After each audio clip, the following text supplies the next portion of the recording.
Hello and welcome to part 2 in a series of videos that I'm putting out this week where I break down all the fights taking place this weekend at UFC on ESPN Plus 13 from a betting perspective. Now I've already covered 3 fights on this card, including the main event between Germaine de Randamie and Aspen Ladd, and you can find that fight and a couple of others in part 1 of this video. I'll leave a link to that in the description below. And I also want to say a big thank you to everyone that has subscribed to the channel and liked part 1 of this video. Please also like this video, and we've already hit 2,000 subscribers on this channel after only being up and running after about 4 months. So to say thank you, to show my appreciation to all you guys, I will be doing a live stream on Saturday where I go through all the prop bets taking place this weekend and try and find a decent value prop for each of the fights. So if you don't know what a prop bet is just a highly specific bet. So for example, Randamie wins inside the distance would be a prop. So we will do that on Saturday as a big thank you for all the subscribers, and a big thank you to you for subscribing and liking all the videos.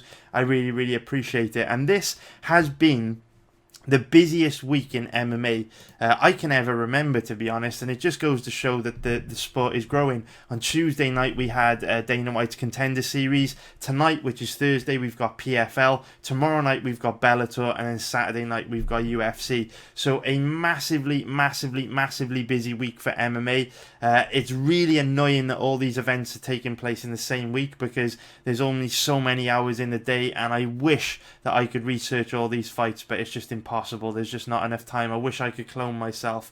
And another frustrating thing is, on this week's Contender Series and PFL card, there looked like there would be a few decent betting opportunities, but the way that my workflow is, or my workload is, I can just about research a UFC card and then one other smaller promotion. And this week I've got to prioritise researching Bellator because of course we can live bet Bellator, so it would make more sense for me to research Bellator than the Contender Series or PFL. So I've prioritised research on Bellator, haven't been able to touch PFL or the Contender Series, which is really annoying because last year I did make a very nice profit betting the Contender Series and the PFL when the events were a little better spread out. So very frustrating. I'm hoping that the next few events or the next Contender Series and PFL is on a quieter week for MMA, so I can get stuck into them. But yeah, definitely wish I could clone myself because right now there are just not enough hours in the day to get through all these fights. But I have gone through another 3 fights on this UFC card, which I'm going to talk about today, and a couple of the fights I think people are really interested in. So let's take a deep dive into the first fight that I want to talk about, which is going to be Josh Emmett against Mirsad Bektic. Now, last time Josh Emmett fought Michael Johnson, if you remember when I broke that fight down in one of my previous videos, we were talking in a lot of depth about how very bad knockouts can change a fighter forever. They can affect their confidence level, they can affect their fighting style, and they can also affect their ability to take a punch. And Josh Emmett suffered an absolutely devastating KO against Jeremy Stephens. The KO was just over a year ago now. He suffered, as you can see here in this article, horrific orbital injuries, and basically had to have facial reconstructive surgery to try and put his face back together, and I think it was something crazy, like he was a centimetre from one of the bones in his skull actually puncturing his eyeball, and he would have lost sight in his eye. So very lucky, and a bad KO loss like this can affect the fighter forever. Sometimes, you know, fighters are a beast and they can just shake these KOs off and come back stronger. It doesn't affect them at all. But a lot of the time, when a fighter takes a lot of damage and suffers a really bad KO, they will never be the same again. And I think we kind of saw that in Josh Emmett's last fight against Michael Johnson. You know, he was brutally KO'd against Jeremy Stephens, and in his fight against Michael Johnson, he was definitely a little bit more gun-shy than usual.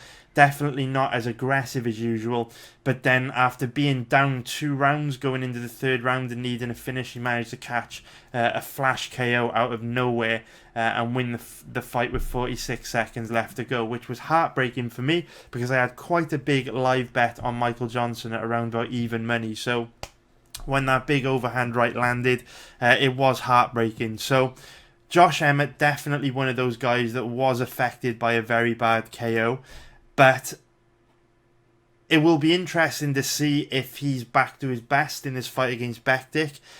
because he may have got some confidence back after pulling off that win against Michael Johnson, or will Emmett be one of those fighters that is changed forever and they're just not as aggressive as usual, or a little more gun shy than usual, because of course going through that injury, going through that knockout, having to have all the surgery after and the rehabilitation, it's going to affect your confidence. You're not going to want to have to go through that again. And remember, if ever you put yourself in a position to finish your opponent, you are also putting yourself in a position for them to finish you, because you have to put yourself in a lot of danger to land on them in a position where they could land back with a big counter. And we've seen that from Emmett. You know, he's one of these guys that lives and dies by the sword, sits down very hard on his punches, plants his feet and just exchanges bombs, and you know, sometimes he's on the receiving end like he was against Stevens, on other times he's the beneficiary and lands a vicious KO like he did against Ricardo Lamas. It's the nature of the beast. You win some, you lose some. So on that note, that's what makes this quite a complicated and tricky fight for betting, because Emmett does put himself in a position to be finished, and he is devastating with the finish. He's also quite reckless. A guy like Emmett has always got a shot of winning just because of how dangerous they are, but at the same time, risky to bet on them because they do put themselves in a lot of danger as well. And it is also worth noting, just to tick the list so that we don't, get people leaving comments saying, what about Bektic's KO loss against Darren Elkins? Yes, it is also true. Relatively recently, or it feels recent, it was actually over 2 years ago, but Bektic did suffer a very bad KO against Darren Elkins, but seems to have recovered okay. Looked alright in his last two fights since then. So, I'm sure that the knockout loss did affect Bektic in some way, but certainly there aren't as clear signs that they've affected him like there were clear signs that Emmett was affected in his last fight against Michael Johnson. So we don't know if Emmett's going to get his confidence back after that fight, but because of that, we have to assume that the version of Emmett we see on Saturday night is probably going to look similar to what we seen for him against Michael Johnson. You can't just turn confidence on and off like that. It's not easy. So what I would say is both these guys are quite reckless. Bektic has no problem, sitting down very hard on his shots and exchanging bombs. Neither does Emmett. They're both very aggressive guys. They both absolutely do not mind to get stuck into a war and throw down. So both guys are at risk of being knocked out. Both guys will put themselves in a lot of danger.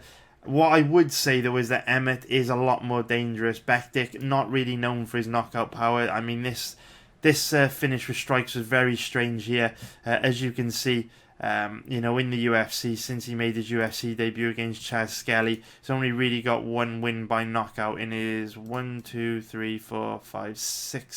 fights in the UFC. So it doesn't really carry too much power in his hands, but he's got no problem sitting down hard on his shots and exchanging bombs. And obviously, if you do that against a guy like Josh Emmett that thrives in boxing range, that looks to land those big bombs in that range, it could end badly for you. And I've noticed that Bektic does have a very specific weakness that I do think Josh Emmett can capitalize on. If you go back and watch Bektic's fights, you'll see that obviously he's primarily a grappler, but his takedown entries are he kind of uses the same technique to enter in the takedowns and set up his takedowns a lot of the time. What you'll see Bektic do is come forward, throw in an aggressive 3-strike combo with his chin up high and exposed, and then once he's got his opponent thinking about, the hands exchanging, blocking, covering up or firing back, he'll then duck under, change levels and go for a takedown. It's very effective, but there is a window of opportunity where he's coming forward with those combos to catch him with something big, because he literally walks forward in a straight line and his head is there to be hit, his chin is there to be hit. And that is the range in which Emmett thrives. Emmett loves to sit down very hard on his shots, plant his feet and let his hands go in that position. If you go back and watch the fight against Jeremy Stephens, he actually knocked Jeremy Stephens down and almost KO'd him in round 1 from a similar range, where Stephens was coming forward in a straight line looking to tie Emmett up or pressure him or something like that, and Emmett literally sat down on his shot, uncorked the right hand, dropped Stevens, while at the same time, you know, in the blink of an eye, circling out of danger to his left. So I do think that there is a very high probability, I say very high probability, you know, very high probability would indicate 80 to 90%. I don't mean that. What I'm saying is there's a pretty good chance that when Bektic's coming forward on his takedown entries, because he doesn't defend himself very well and because he uses reckless hooks to set that up, there's a very, very strong chance Emmett catches him with something very big coming in. And because of that, because the fact that Emmett's one of these compact, explosive, short, stocky, trademark, stereotypical team alpha male guys that's going to be difficult to tie up because they're athletic enough to explode out of these positions, and they've got the wingspan, the body type, the wrestling that makes it very hard to tie them up and take them down and hold them down. For these reasons, I was strongly contemplating a bet on Josh Emmett on this fight because he is a decent sized underdog. If we look at his odds at the moment, currently around about an average of 2.40, which is plus 140 for an implied probability of 42%. You know, those odds are attractive, and I was definitely thinking about betting Emmett because I did feel Bektic would find it difficult to take him down and hold him down, and I do think standing, even though it's likely to be relatively close because Emmett's not a high volume striker, Bektic could potentially outwork him and outpoint him.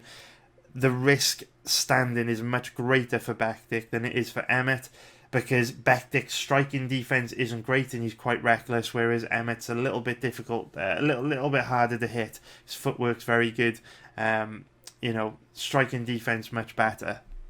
However, before I lock in a bet, you know, remember, I always like to put my money in strong positions, and I get a lot of criticism from people because I don't place that many bets. I'm sure I'm going to get a bunch of people in the comments complaining about, you know, the fact that I'm not giving out picks or giving out bets very often. That is because I only like to get my money into strong positions, because at the end of the day, picks and bets don't pay the bills at the end of the month. Money does, and in order to make money in gambling, you have to consistently get your money in strong positions. So before I pull the trigger on a fighter and bet them, I like to be absolutely sure that my money is in a strong position. That's why I get a little bit frustrated with people that criticize my bets, because I would not be placing a bet, I would not be recommending a bet unless I was absolutely sure it was a solid bet. So you know, even though my bets don't always win, I can assure you they're almost always a very strong bet.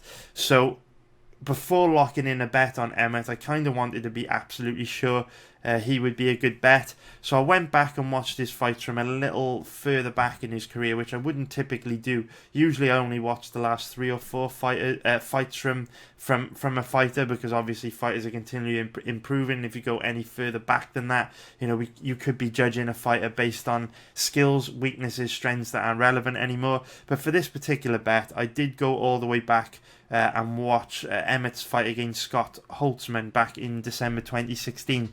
And I'm sure that Emmett has improved a hell of a lot since then.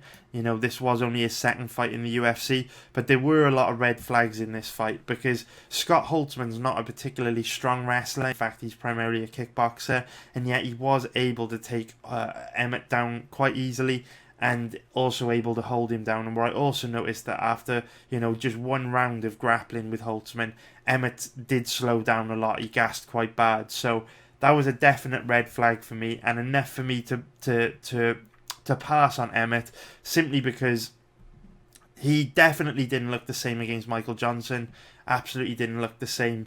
You know, I have a feeling that this knockout might have changed Emmett forever, just because of how gun-shy he looked against Michael Johnson. And at the same time, you know, if a guy like Scott Holtzman can take Emmett down and control him on the ground, it's a very high probability that Bektic can do the same, because Bektic's a much stronger wrestler. I know Scott Holtzman is a lightweight, and I know this fight's contested at featherweight, but still, Bektic is a very, very high-level grappler. So, you know, when it comes to making money in this game, I'm only looking to put my money in strong positions. And for all the things that I've just mentioned, I don't personally feel like there is a strong position on this fight.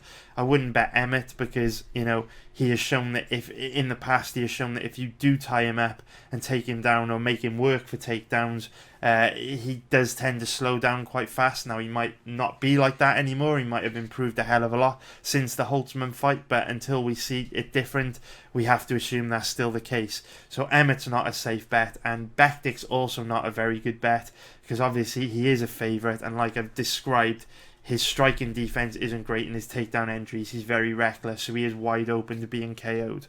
So for those reasons, I do recommend passing on this fight. I hope you respect it.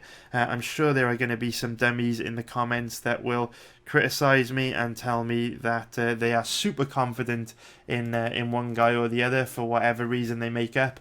But do not trust anyone that feels confident on either guy in that fight, because it's a complicated fight that could go either way. Having said that, do you really want to be betting on a fighter like Emmett? Even though he's a slight underdog, when it was clear that he wasn't the same guy in the MJ fight, and Holtzman caused him a lot of problems. It's up to you, man. It's up to you. It's not personally for me. It's up for you to make that decision.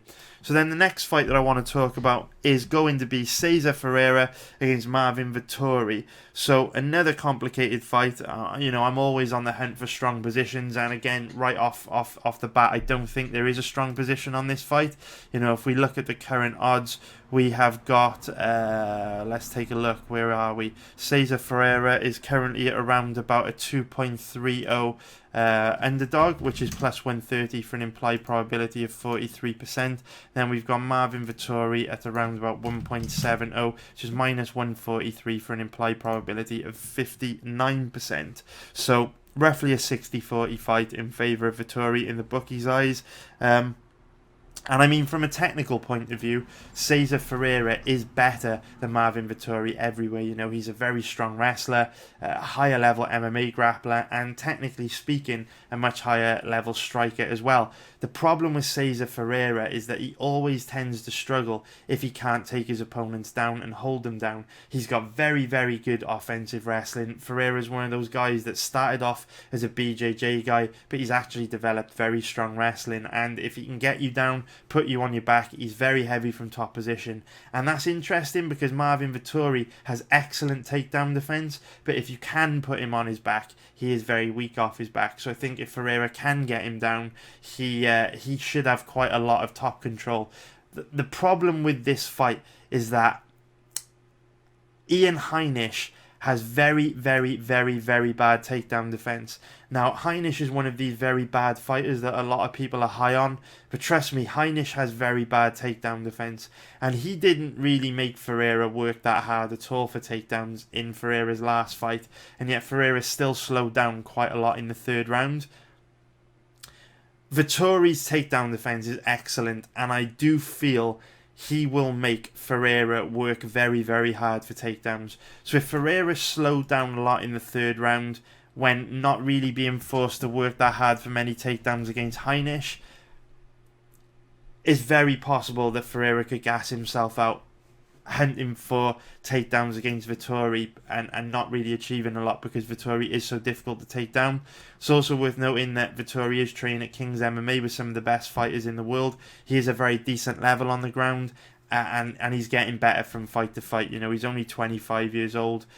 He hasn't fought in a year, so the space at which a guy like this can improve in that space of time is immeasurable. I mean, recently we saw how good Randy Brown looked against Brian Barberena after being out for a year. So even though I would say Ferreira is better than Vettori everywhere from a technical point of view, that is based on their past fights today, and with a year of improvement under Rafael Cordeiro and a King's MMA training with some of the best fighters in the world, Vettori could look a hell of a lot better on Saturday night. And like I say, Ferreira always struggles when he can't take his opponents down, and I do think it will be difficult for him to take Vettori down. Now, it is also worth noting that Ferreira is a little bit chinny, really doesn't take much to hurt him standing at all. And while Vettori isn't very dangerous standing, he is a hustler. He is very aggressive. He likes to come forward. He's got a good chin, and he will be in your face. And Ferreira doesn't like to be pressured. Vettori does throw a higher volume of strikes per round. He's just a hustler. He's one of these guys who's not particularly great at anything, but he's reasonably good at everything. And that's what makes this such a close fight, because on one hand, you've got Ferreira, who's technically better than Vettori everywhere. He has the skills to beat Vettori everywhere. But on the other hand, you've got a young, tough, hungry, young lion that is going to be making big improvements, and that is skilled enough and tough enough to make this a close fight in all areas. So, you know, it's a 60-40 fight in the eyes of the bookies in favour of Vettori. You know, it's no surprise really that the odds are quite accurate on this fight. I mean, betting sites are multinational, multi-billion-dollar companies. It is their job to force you into making bad betting decisions, and I can assure you that if you bet on either of these guys this weekend, it's not a strong position to put your money. I'm gonna actually stop calling bets bad bets. I'm just gonna start saying, you know, if I see a strong position or not. And what I would say is, you know, if you bet on Ferreira and he wins, or if you bet on Vettori and he wins, congratulations to you. You know, I'm happy you won a bet, but it's not, you're not putting your money in a very strong position, and it's not the type of bet I would recommend. So again, sorry to be boring, but I'm only interested in strong positions, and on this particular fight, I just don't think either guy is a strong position. It's a complicated fight that could go either way. So the final fight that I want to talk about in today's video is Uriah Faber against Ricky Simón. So I am very, very high on Ricky Simón. I think he's absolutely excellent, and before researching this fight, I really felt that this would be one of those matchups where Simón would have the edge everywhere, and Simón would be a very solid fighter to put into a parlay or an accumulator. But after researching the fight, I have changed my mind, not to the extent that I don't think Simón will win, because I do, but to the point where I just don't think he's worth a bet anymore. Because if we look at the odds, it's currently around about, call it an average of 1.30, which is minus 333 for an implied probability of 77%. So to get any value in betting on Simón, if you add him to a parlay or an accumulator, or if you were to bet him straight, you'd have to give him an 82% or better chance of winning, which is always difficult to do in MMA. And you know, this is one of those fights where really the story is set for an upset. Uriah Faber is fighting in Sacramento, his hometown. You know, he's a popular hometown fighter, 40-year-old veteran. You know, he's going to have the judges on his side. He's going to have the crowd on his side. And this is one of those fights where home advantage could be absolutely huge. This is one of those fights where, in order for Ricky Simón to win comfortably, he is going to have to ensure that he puts his stamp on 2 out of the 3 rounds, and absolutely puts his stamp on it. Because if the rounds are anywhere near close, there's a chance the judges could be influenced by the crowd and go with Faber.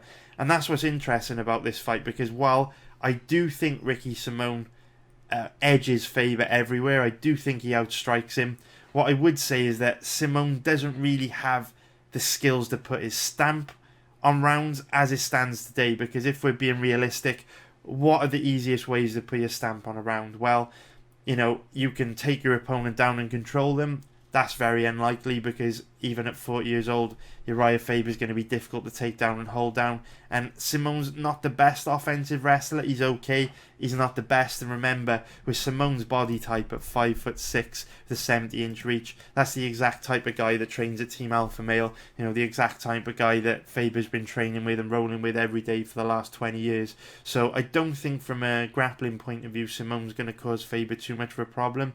Also standing, Simón's quite scrappy, not that technical.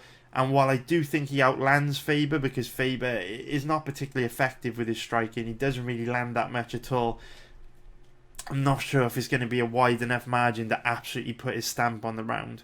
So whenever I bet a big favourite, I'm not asking myself the question of whether or not I think they can win. I'm asking myself the question of whether or not they can dominate. Because MMA is a crazy sport. You can never trust the judges.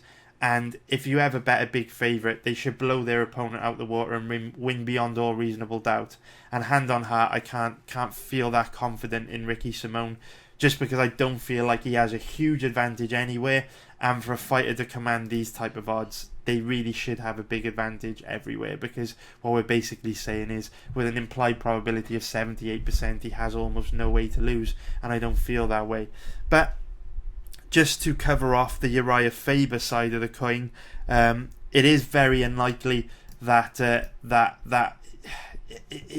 that he wins, simply because everything that I've just said is based on Faber's past fights. If Faber shows up and performs like he did against Brad Pickett back in 2016, I do think this fight will be relatively competitive. Simone probably edges him, but it'll probably be competitive. But let's be real, Faber's now 40 years old. This fight took place 2.5 years ago. It's unlikely Faber's going to look as good as he did against Brad Pickett back in 2016. At 40 years old, there aren't many fighters in the UFC competing at the highest level at 40 years old for a reason. Father Time catches up with everyone, and he's probably going to have declined quite a bit since the Pickett fight. Also, we've got to question Uriah Faber's motivation. He's got a lot of business interests. He's got his own gym. He's got a new kid.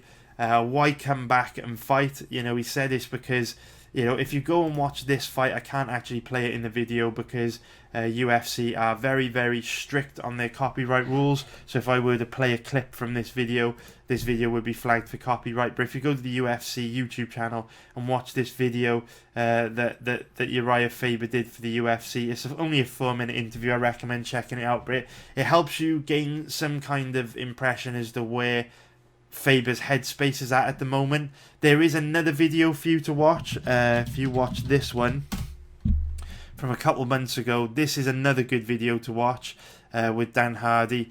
And in this video, Uriah Faber says that he is coming back to fight in the UFC because he's still motivated to fight. He's still hungry.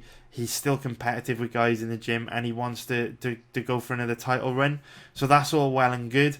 But he does, I guess, kind of slip up in this video on the UFC's YouTube channel, because there's a moment in the video where he says he's got all these ideas of new businesses to set up, and he's basically trying to raise funds for 1 or 2 of these projects. And he thought, why is he going around trying to raise money from different people to invest in these projects where he could just take a couple fights and raise the money himself, because he says that he's got 4 fights left on his contract. So that was a bit of a red flag for me, because in the Dan Hardy video he's saying, he wants to come back and fight because he's still hungry and he wants to put together a title run. And even though he's kind of saying those things in the UFC video as well, he did kind of let slip that he needs to raise money for some business interests and business projects he wants to launch, and fighting might be the easiest way to do it. And I guess that was a bit of a red flag. He kind of slipped up there because, I don't know how much Faber's getting paid, but imagine if you've got 4 fights in the UFC and, I don't know, maybe he's on $100,000 or $200,000 to show. If he were to lose those 4 fights and say he's getting paid $200,000 to show, I'm sure he's one of the higher paid fighters in the UFC. That's $800,000. You can do a lot with that kind of money. And obviously you don't have to give up equity in your business if you're trying to raise funds from external parties. So that was a bit of a red flag for me. So this is one of those fights where we've got a heavy favourite. No value there really. Faber can definitely make it close, and with home advantage, that's a risk in itself. I'm not saying Faber will win. I'm just saying that there's no value on Simone. So it's an easy pass for me, guys. Again, sorry to be boring, but I'm looking for strong positions. Like I say, bets and picks unfortunately don't pay the bills. Being the smartest guy in the bar doesn't pay the bills, and also being captain hindsight, being a genius when you place a bad bet and it wins, doesn't help pay the bills either. Only putting your money in strong positions and consistently making money long term pays the bills. That's the game I'm involved in, and unfortunately haven't found any strong positions yet, but I will keep grinding, keep working, keep researching, and fingers crossed I'll find something soon. So thank you for watching today's video. I'll be back tomorrow with part 3. Let me know in the comments which fights you want me to cover in part 3. I covered the Ferreira versus Vettori fight specifically because someone left a comment wanting me to do it. So there it is, that for you. Please like the video. Please also subscribe. I'll see you guys tomorrow. Take care and love you all. Too many thoughts on my mind, I can't sleep at night, so I just keep writing. I don't need no help, I don't need opinions, so don't waste my time then. I just been living online, my city don't show me no love and that's fine. Fuck local radio stations, I got more plays than all of these rappers combined. I'm going again, I've been going in, I'm fed up with so many things. I gotta just let it all out, I'm talking about the shit they've been talking about.